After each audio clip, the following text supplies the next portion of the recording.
Which NFL teams are making the playoffs and who's staying home? It's Who's In, Who's Out on 97.3 ESPN FM, South Jersey's football station.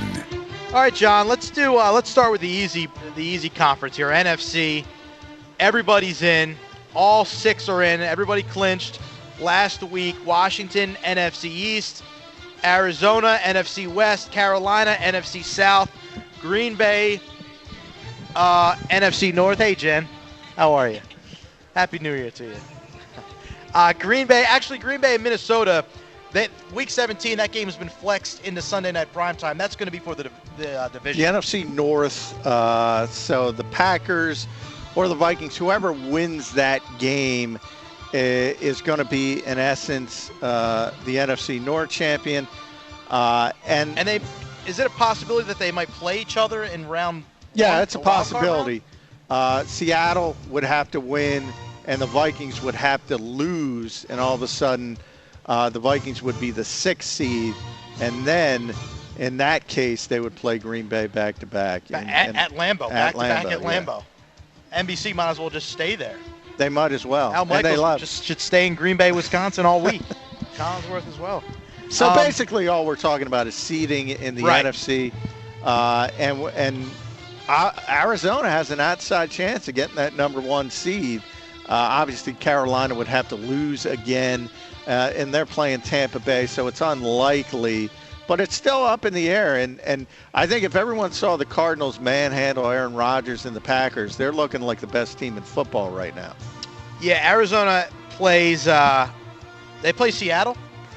Arizona does play Seattle, so that's a difficult game for them. But Seattle, that was one of the most disappointing losses over this past week. If you think about the St. Louis Rams with Case Keenum going into Seattle. Right. Remember, it was impossible to win in Seattle for the previous 2 seasons, basically. And then Case Keenum rolls in and beats them in a game they had to win for seeding purposes, because now all of a sudden, but people are kind of jockeying.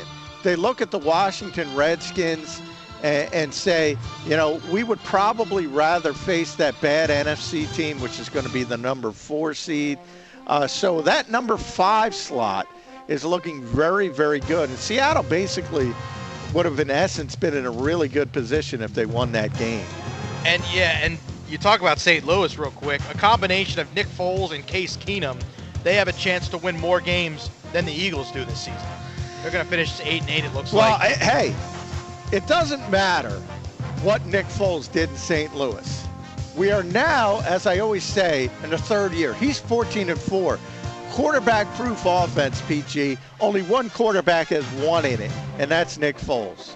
Mike Vick, Nick Foles, Mark Sanchez, Matt Barkley, Sam Bradford. Nick Foles, he has the best winning percentage out of all those. By far. Everybody else is underwater, and significantly underwater. Not to mention, he also was traded with a 2nd-round pick attached to him, which is probably going to be in the 30s this year. Remember, he was scheduled to make $1 million. The Rams redid by the way, $13 million over the cap. 13 versus basically $900,000. So while the Rams redid his deal, the Eagles didn't have to, and they could have had him for another year at basically $1 million. So again, Carolina, they clinch home field throughout the playoffs with a win or an Arizona loss. Arizona, obviously, other way around. They'll clinch home field advantage throughout the playoffs with a win and a Panthers loss. Minnesota, they clinch the NFC North with a win. Green Bay, same deal. If the game ends in a tie, Green Bay will win the division. Over to the AFC, John. Let's go over. Let's start with Indy's 9-team parlay, if you will. No, I'm just kidding. We won't start. Yeah, no, it's not going to happen. They're alive and name only. The Houston Texans are going to win that division. Mike Gill's happy about that. He's predicted that from early in the season. Bill O'Brien's his guy. Despite the fact that they've used 4 different quarterbacks at points of this season, from Brian Hoyer to Ryan Mallett to T.J. Yates, and now Brandon Weeden. And how about Brandon Weeden getting the Texans on the precipice of winning that AFC South title and taking some shots at Jerry Jones? I love that. As he should. He should. As he should. And Jerry Jones, you know what?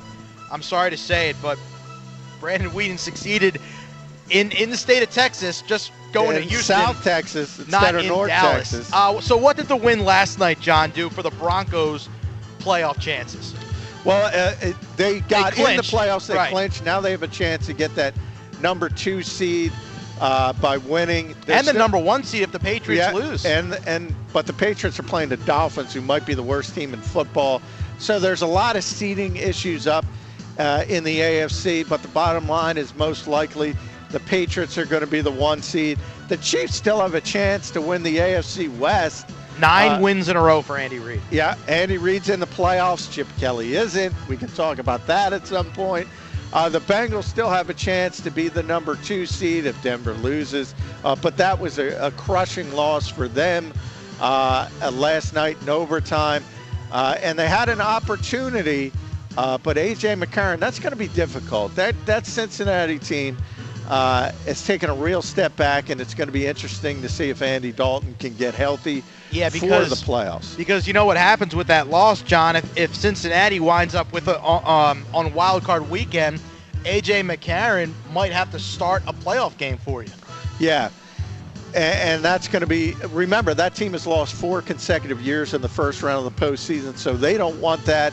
And the final domino in the AFC will be the Jets or the Steelers. The Jets, if they beat the Bills, they're in. But remember, Rex Ryan, that's his Super Bowl. You know he wants to knock out the Jets in the playoffs if at all possible.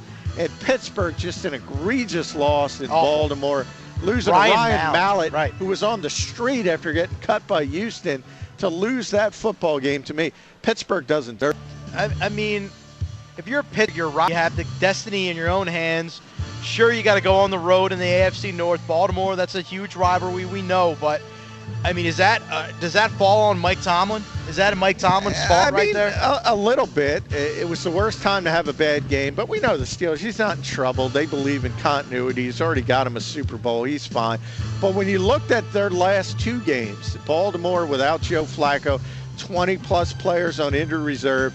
This week they have Johnny Manziel and the Cleveland Browns, and Johnny's probably going to be here at the Golden Nugget partying before that game. Right, Happy New Year to Johnny Manziel. He likes to celebrate holidays, seems like.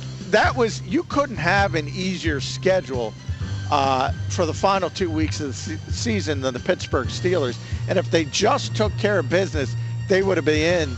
Now, because of that loss, they have to hope that the Jets have a hiccup against Buffalo. So again, Pittsburgh needs to win, and the Jets need to lose in order for the Steelers to get in. The Jets just need to win or even tie at this point, and they'll get in over the Steelers.